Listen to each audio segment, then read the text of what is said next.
भाइयों और बहनों, आप जानते हैं कि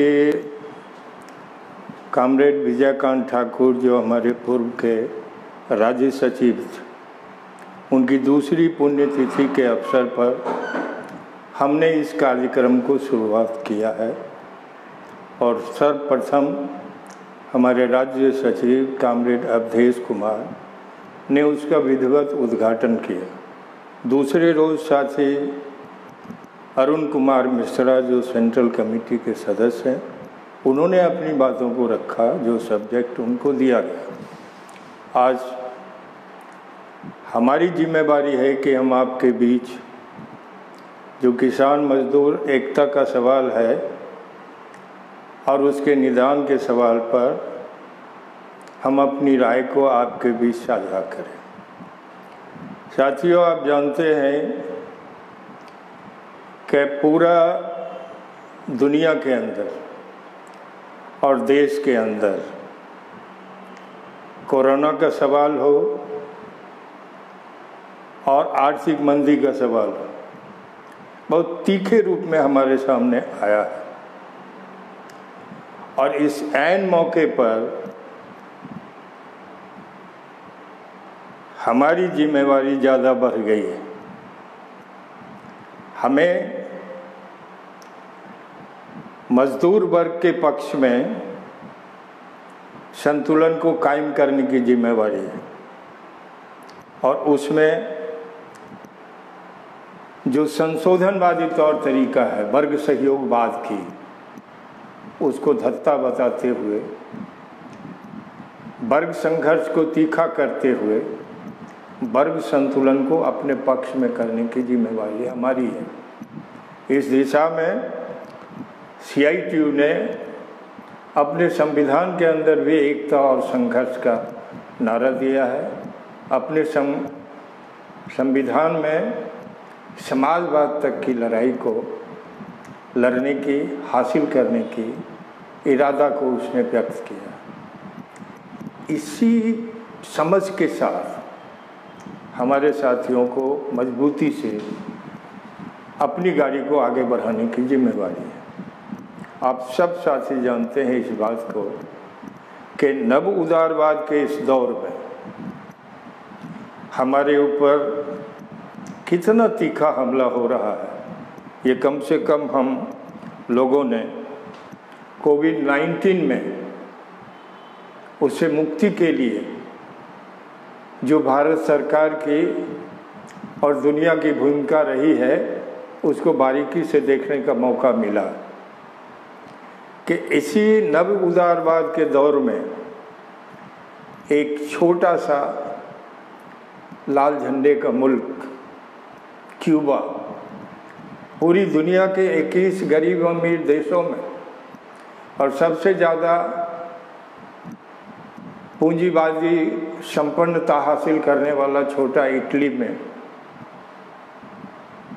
अपने डॉक्टरों को भेज के उन्हें राहत दिलाने में जो भूमिका अदा की, दुनिया में कोई दूसरा मिसाल नहीं। और वहीं पूरी संपन्नता और पूरी संप्रभुता पर कब्जा जमाने वाली अमेरिकी साम्राज्यवाद अपनी ताकत का दुरुपयोग कर दवा को भी अपने कब्जे में करने का और दूसरे मुल्क को किसी तरह का राहत न दिया जाए, ये जो उनके अंदर समझ है, उस समझ को उन्होंने लागू करने की कोशिश की है। ये समाजवादी शिविर का चेहरा देखिए और साम्राज्यवादी शिविर का चेहरा देखिए। कोरोना के मुक्ति की लड़ाई में दुनिया के अंदर समाजवादी मुल्कों की भूमिका जब आप देखेंगे तो उन्होंने बड़ी कामयाबी हासिल की। वहीं अमेरिकी साम्राज्यवाद का पिछलग्गू ब्राज़ील है, उसका पिछलग्गू भारत है और वो क्रमिक ढंग से 1, 2, तीसरे नंबर पर हैं। वह मौत के दर भी बढ़ रहे हैं, जांच की कार्रवाई भी पूरी नहीं हो रही है और लगातार लोग उसके दायरे में बढ़ते जा रहे हैं। वहीं आप इसको भी देखा है कि रूस ने दवा बनाने में कामयाबी हासिल की, और उसने टेस्ट भी किया है और उसे लगता है कि अब हम इसमें कामयाब हो जाएंगे। ये जानकारी हम आपको देना चाहते हैं कि भारत सरकार ने भी रूस के साथ अपनी साझेदारी व्यक्त करके यहाँ भी दवा कंपनी को दवा बनाने की इजाज़त दी है। लेकिन हम जो आपको बताना चाहते हैं वो ये जो स्थिति है,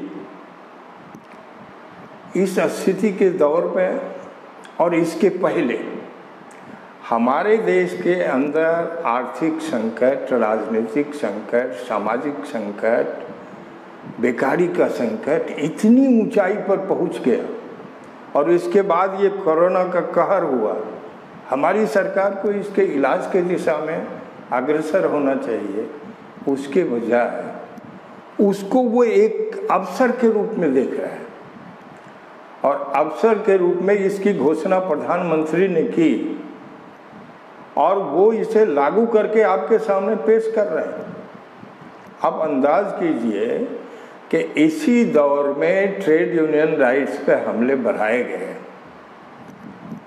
इसी दौर में प्रवासी मजदूरों को दर दर ठोकर खाने की व्यवस्था पेश की गई, इसी दौर में क्वारंटाइन के इलाज में भारी घोटाला हुआ, इसी दौर के अंदर 2 करोड़ बेरोजगार को रोजगार देने के बजाय 14 करोड़ से ज़्यादा लोगों को बेरोजगार बना दिया गया। इतना बड़ा हमला मजदूर वर्ग पर, इतना बड़ा हमला किसान वर्ग पर, उनकी किसानी चौपट हुई एक बात है, उनके पैदावार का लाभकारी मूल्य नहीं दिया दूसरी बात है, उनके कर्जे का माफ़ी नहीं हुआ तीसरी बात है, और ऊपर से खेती का कारपोरेटीकरण का सुनियोजित साजिश किया गया है। ये कितना बड़ा उनका अवसर का लाभ सरकार ने लिया। एक तरफ वो 5 अगस्त 19 को जम्मू कश्मीर के अंदर धारा 370 का खात्मा करते हैं, अभी वो घाव भरा भी नहीं है, 1 साल से वहाँ के लोग काफ़ी दबाव महसूस कर रहे हैं, और दूसरी ओर भारत सरकार ने उसी 5 अगस्त को उनके घाव पर मरहम डालने के बजाय उनके घाव पर जहर डालने की कोशिश की है। 5 अगस्त को राम जन्मभूमि का नींव डाला गया, उसका शिलान्यास किया गया और खुद प्रधानमंत्री ने किया। वो तिथि उस याद को ताज़ा करता है जो हिंदुस्तान की धर्मनिरपेक्षता पर कुठाराघात किया, उसने संविधान की धारा को अनदेखा किया, और ये सारी कारगुजारी हो रही है पार्लियामेंट को धत्ता बताते हुए। ये संविधान का गला रेतने की कार्रवाई चल रही है। ये मजदूर वर्ग के सामने, किसान वर्ग के सामने एक चुनौती के रूप में आ चुका है। इसका मुकाबला करने के लिए किसानों और मजदूरों की मजबूत एकता स्थापित करनी होगी। हमें इसे एक अवसर के रूप में लेना होगा, हमें इस चुनौती को स्वीकार करना होगा। और इसका रास्ता क्या है? आप अंदाज कीजिए कि हम राष्ट्रीय स्तर पे आंदोलन का सिलसिला लगातार बढ़ाते जा रहे हैं। 21 अप्रैल को हमने नारा दिया कि हमें भाषण नहीं चाहिए, हमको राशन चाहिए, और वो घर से बाहर निकल के हमारे साथियों ने नारेबाजी की। 23 जुलाई को, ये 22 मई को पूरे देश के अंदर लेबर डिपार्टमेंट के सामने, मुख्यमंत्री के सामने, कहीं सेंटर पॉइंट पर खड़ा होके और सभी केंद्रीय ट्रेड यूनियन के लोगों ने इकट्ठा ये नारा दिया कि लेबर लॉज का परिवर्तन हमें मंजूर नहीं, हम हायर एंड फायर पॉलिसी को किसी भी कीमत पर लागू नहीं होने देंगे, हम 8 घंटा काम के जो अधिकार हैं उसको 12 घंटा करना हमें मंजूर नहीं है। और फिर 23 जुलाई को किसान सभा, खेत मजदूर और CITU के लोगों ने मजबूत एकता स्थापित करके हिंदुस्तान के हर प्रखंड मुख्यालय पर, हर जिला मुख्यालय पर अपनी आवाज़ को बुलंद किया कि हमें ये कानून मंजूर नहीं है।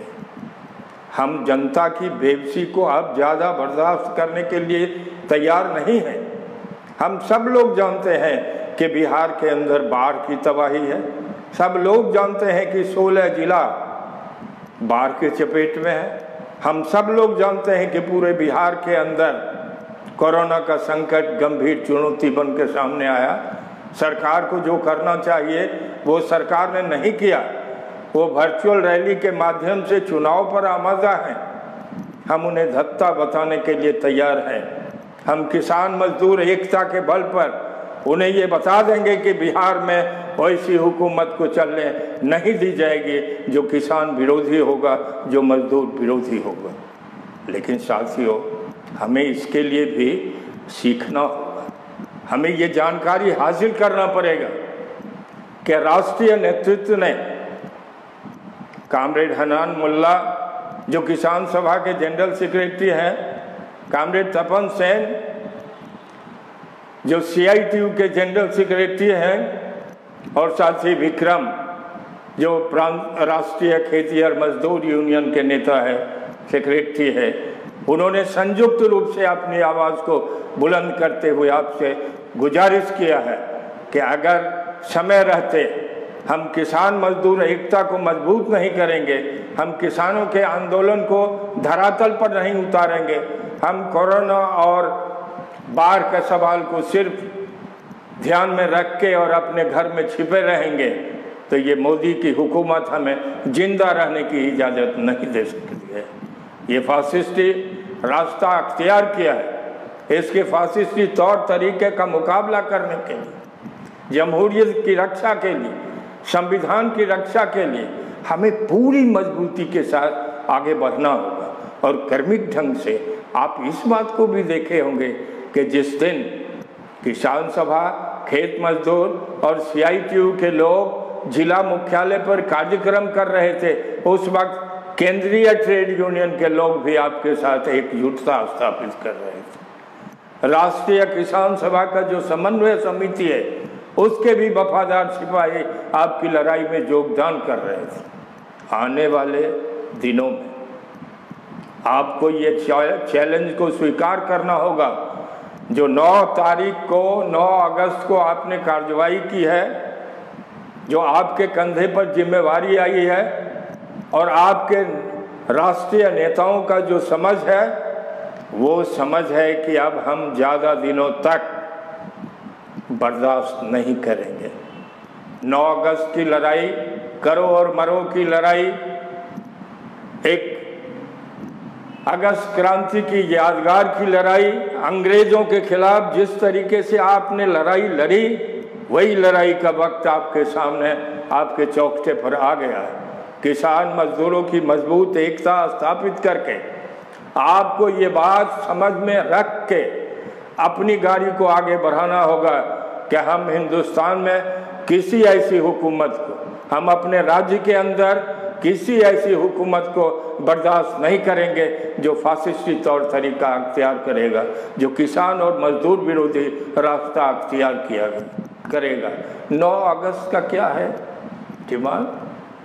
संविधान की रक्षा का 9 अगस्त का डिमांड है किसानों के लाभकारी मूल्य देने का, किसानों पर कारपोरेटी हमले से वापस होने का, ऑर्डिनेंस को ख़त्म करने का, और ट्रेड यूनियन राइट्स को जो छीना है उसको ख़त्म करने का। वो 9 अगस्त का ये भी डिमांड है कि हम आज भी चाहते हैं कि उन तमाम प्रवासी मजदूरों को, उन तमाम गरीबों को 10 किलो अनाज दीजिए, जो अनाज आपके गोडाउन में पड़ा हुआ है। मगर इतना बेरहम हुकूमत, इतनी बेहाई सरकार जो किसी भी कीमत पर मजदूरों को 10 किलो अनाज देने के लिए तैयार नहीं है।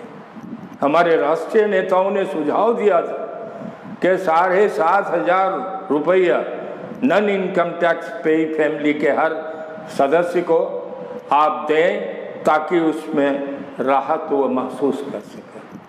हमने स्वास्थ्य में लगे उन तमाम छोटे कर्मचारियों के बीच 10-10 हजार का प्रोत्साहन राशि का डिमांड किया, लेकिन ये सरकार इसको करने के लिए तैयार नहीं है। तो आपको भी ये फैसला लेना पड़ेगा कि हमें ये हुकूमत बर्दाश्त नहीं है। चुनाव हो चुनाव नहीं हो वो करने वाले जाने, लेकिन धरातल पर अपने डिमांड की जानकारी देते हुए लोगों को संघर्षशील योद्धा के रूप में तैयार करेंगे। और 9 अगस्त 1 लाख से ज़्यादा जगहों पर पूरे हिंदुस्तान में यह कार्यक्रम हुआ। करोड़ से ज़्यादा लोगों की भागीदारी इस कार्यक्रम में हुई। हमें उन सारे लोगों को सिर्फ नहीं बल्कि बाकी लोगों के बीच अपनी आवाज़ को बुलंद कर हमें भारत सरकार के खिलाफ सभी लोगों को रोड पर उतारने की जिम्मेवारी हमारी है। हमें ये बताना पड़ेगा कि देश का प्रधानमंत्री वो ठाकुरबाड़ी में जाके दंड बैठकी करे। देश का प्रधानमंत्री देश को मुक्त कर दे, देश के किसान मजदूर हुकूमत चलाएंगे। हम अब दोबारा आपके सामने ये मांगने नहीं आएंगे कि आप सार्वजनिक उद्यम पर हमला करना बंद कर दीजिए, बल्कि ये कहने आएंगे अपनी ताकत के बल पर कि हम हिंदुस्तान में सार्वजनिक उद्यम की बिक्री कभी बर्दाश्त नहीं करेंगे। जरूरत पड़ेगा तो रेल की पटरी पर अपना जान दे देंगे, लेकिन निजीकरण को कभी कबूल नहीं करेंगे। हम ये साफ तौर पे बता देना चाहते हैं कि ये ट्रेड यूनियन राइट्स पर जो हमला है उसकी वापसी नहीं होगी, हमें मंजूर नहीं है। कारपोरेटीकरण खेती का तुम करोगे, कर्जे की माफी तुम नहीं करोगे और किसानों के पैदावार का लाभकारी मूल्य नहीं दोगे तो नए सिरे से वैकल्पिक संघर्ष को तीखा करके उसकी धधकती ज्वाला में हम तुमको जला के राख कर देंगे। और वो रास्ता होगा बेदखली पर रोक लगाने का, वो रास्ता होगा भूमि सुधार को लागू करने का, वो रास्ता होगा इस बात से सबक लेने का कि समस्तीपुर के साथियों ने आज इस कोरोना के दौर में, इस बाढ़ के दौर में सैकड़ों भूमिहीन गरीबों को उनको ठाकुरबाड़ी के जमीन पर बसाने का काम किया। ये स्वागत के योग्य कदम, इसे आगे बढ़ाने की जरूरत है। हम गर्व महसूस करते हैं कि इस दौर में दरभंगा के दलित से शोषण मुक्ति मंच के साथियों ने और वहाँ के किसान सभा और खेतिहर मजदूर के साथियों ने एक तरफ एक प्रखंड को, एक अंचल को अकाल क्षेत्र घोषित करवाने में इसी दौर में वो कामयाबी हासिल की है। हमें इस बात से सीख लेना चाहिए कि सैकड़ों की तादाद में महिलाएं भर डार पानी में खड़ा होके और अपनी आवाज को बुलंद किया। वो खेत में पानी में खड़ी हो सकती है, लेकिन हम घर से निकल नहीं सकते। साथियों, वक्त के पुकार को, वक्त के चुनौती को गंभीरता से लेके आपको आगे आना होगा। आपको ये समझना होगा कि किस तरह के हुकूमत के अंदर आप जी रहे हैं।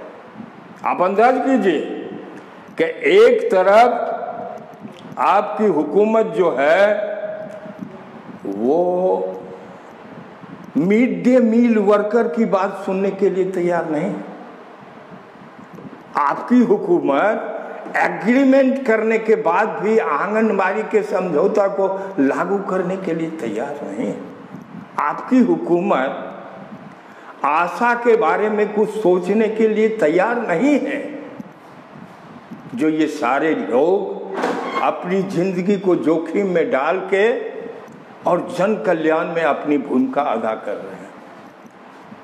दूसरी ओर आप इस बात को गंभीरता से लें कि वही बिहार का मुख्यमंत्री, जो बहुत ज़्यादा फुर्सत हो जाता है जब सुशांत का कोई मामला आता है, उसके लिए सुप्रीम कोर्ट जाने का तरीका अख्तियार कर लेता है, लेकिन भूखी जनता को राहत देने के लिए इसके पास कोई नहीं। एक जमाना था कि नारा लगाता था कि बिहार को विशेष राज्य का दर्जा दिया जाए।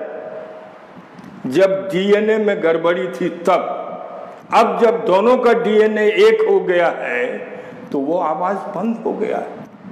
ये जीएसटी का अपना हिस्सा भी मांगने के अवस्था में नहीं है।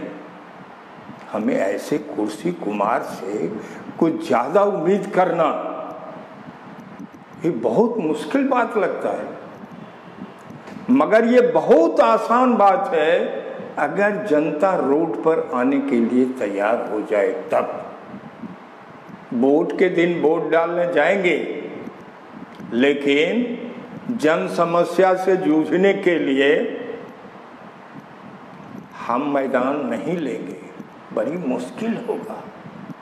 जो केंद्र की सरकार ने, जो राज्य की सरकार ने हमको लिख के दिया है, ब्लॉक में प्रचार कर दिया है कि हम ये सुविधा जनता को देंगे। कितने लोगों को 10 किलो गल्ला मिला, कितने लोगों को 7,500 रुपया मिला।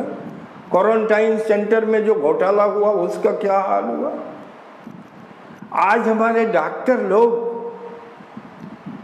कितने लोग मारे गए, कितने स्वास्थ्य कर्मी उसमें झुलस गए। आज सफाई करने वाले मजदूर को भी सावधानी के लिए जिन चीजों की जरूरत है वो उपलब्ध नहीं करा रहे हैं। हमें इस सारे सवालों पर, उनका इंश्योरेंस हो 50 लाख का, इनके सवाल पर, उनको प्रोत्साहन राशि मिले इसके सवाल पर, और उनको जिन आवश्यक संसाधनों की जरूरत हो वो मुहैया करे सरकार, इस सवाल पर दबाव बढ़ाना होगा। जो सरकार ने वादा किया उन चीजों को हासिल करने के लिए हमें आगे आना होगा। हम आखिर नेतृत्वकारी साथी हैं, हमारी कोई जिम्मेवारी है, और हम अगर इस काम को नहीं करेंगे तो जनता हमको माफी नहीं देगी। जनता चाहती है कि आंसू पोंछने वाले हमारे चौखटे तक आए। हम बार बार कहते हैं कि किसान मजदूर एकता की गाड़ी को अगर आगे बढ़ाना चाहते हैं, हर मजदूर वर्ग के साथियों की जिम्मेवारी है कि किसान सभा के तमाम मुद्दे की जानकारी लेते हुए उनके लड़ाई में अपने को झोंक दें। किसान सभा का साथी अगर अपनी लड़ाई में मजबूती चाहते हैं, उनकी जिम्मेवारी है कि ट्रेड यूनियन के दायरे में रहने वाले साथी अगर रोटी के सवाल पर तड़प रहे हैं, जूझ रहे हैं, तो उनके संघर्ष को हम मिसाल के तौर पर देना चाहते हैं कि किसान सभा के साथियों ने मिड डे मील की एकता स्थापित करने में बड़ी भूमिका अदा की है। हम उनके शुक्रगुजार हैं, मगर हम चाहते हैं कि हम दोनों संगठन के एक एक साथी, हम तीनों संगठन के एक एक साथी अगर इस सवाल को गंभीरता से लेंगे, आने वाले दिनों में हमारी एकता और ज़्यादा मजबूत होगी। हमने जगह जगह कोऑर्डिनेटर के रूप में एक एक साथी को जिम्मेवारी दी है, उनके भूमिका का लेखा जोखा करना होगा। हमें और ज़्यादा अपनी एकता को आगे बढ़ाना होगा, और हमें ये भी याद करना होगा कि इसी 21 अप्रैल के, 22 मई के, 23 जुलाई के और 9 अगस्त में हमारे साथियों ने संयुक्त रूप से भूमिका अदा की, जिसमें राष्ट्रीय स्तर के किसान सभा और राष्ट्रीय स्तर के केंद्रीय ट्रेड यूनियन के घटक ने भागीदारी दी। लेकिन उसके अलग भी बिहार में ट्रेड यूनियन मोर्चे पर हमारे ट्रांसपोर्ट के साथी ने, हमारे निर्माण के साथी ने, हमारे बीड़ी मजदूरों ने, हमारे बीएसएसआर के साथियों ने पूरी मजबूती के साथ अपनी एकता स्थापित करके और वर्गीय सवाल पर जो उनकी जिम्मेवारी थी उसको मजबूती से उन्होंने कामयाबी हासिल करने में अपनी भूमिका अदा की। किसान सभा का संगठन और खेत मजदूर का संगठन और ट्रेड यूनियन का संगठन सभी अपने अपने अंदर इस चेतना का प्रसार करेंगे, और संयुक्त आंदोलन में उनकी जो भूमिका होनी चाहिए उस चेतना से उनको लैस करेंगे। तो जब तक जोतदार को ज़मीन की गारंटी नहीं होगी, पैदावार में राहत देने के लिए हम संघर्ष नहीं करेंगे, हम खेती के सवाल पर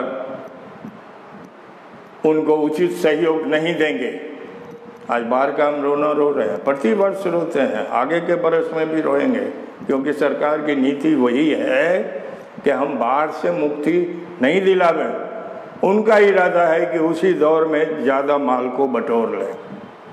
कुछ तो जल निकासी के सवाल पर और कुछ घोटाला होता है राहत बांटने के सवाल पर।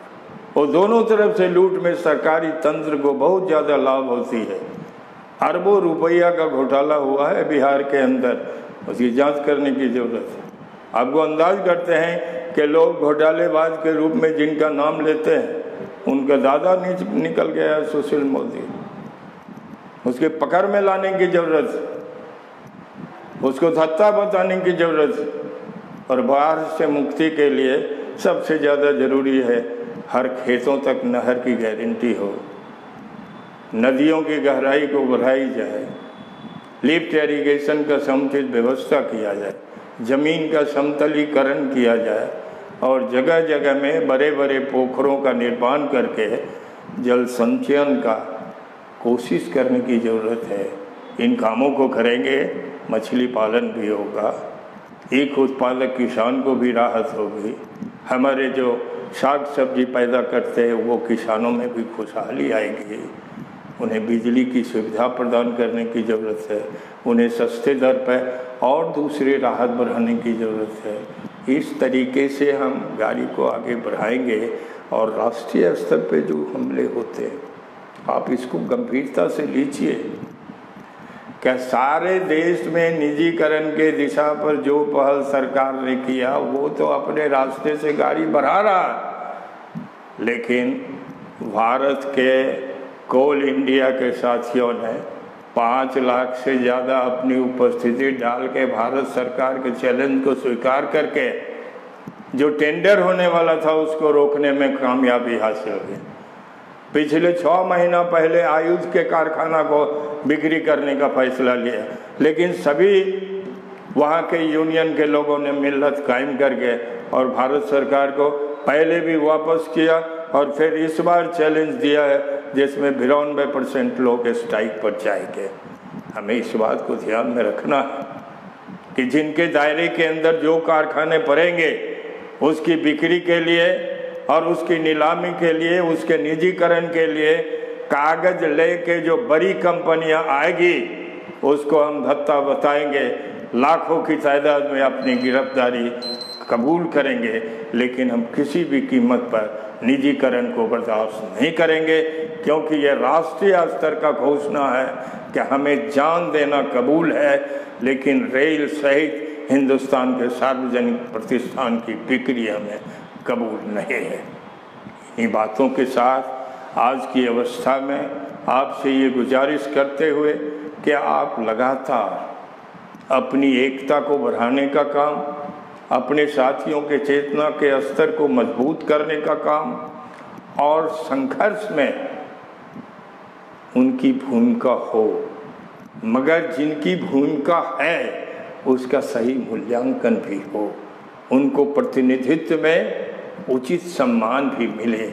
इसकी गारंटी के साथ जब हम अब तीखे रूप में आज के राष्ट्रीय स्तर के हुकूमत के दिए हुए तमाम हमले का मुकाबला करने के लिए अपने को अग्रसर करेंगे तो हम ये दावे के साथ कह सकते हैं कि नए भारत के निर्माण में जो हमारी भूमिका होनी चाहिए, यानी संविधान की रक्षा का, यानी सार्वजनिक उद्यम की बिक्री पर रोक लगाने का, यानी 370 की पुनर्वापसी का, यानी कि सीए के खिलाफ जो संघर्ष हो रहा है उस सवाल को पूरी गंभीरता से लेते हुए हम किसी भी कीमत पर सीएए के सवाल पर हम दोबारा सरकार को सफल होने नहीं देंगे। हमें ये बात सीखना होगा आसाम में जो उनकी भूमिका है उससे, हमें ये बात सीखना होगा जम्मू कश्मीर में जो उनकी भूमिका है सो।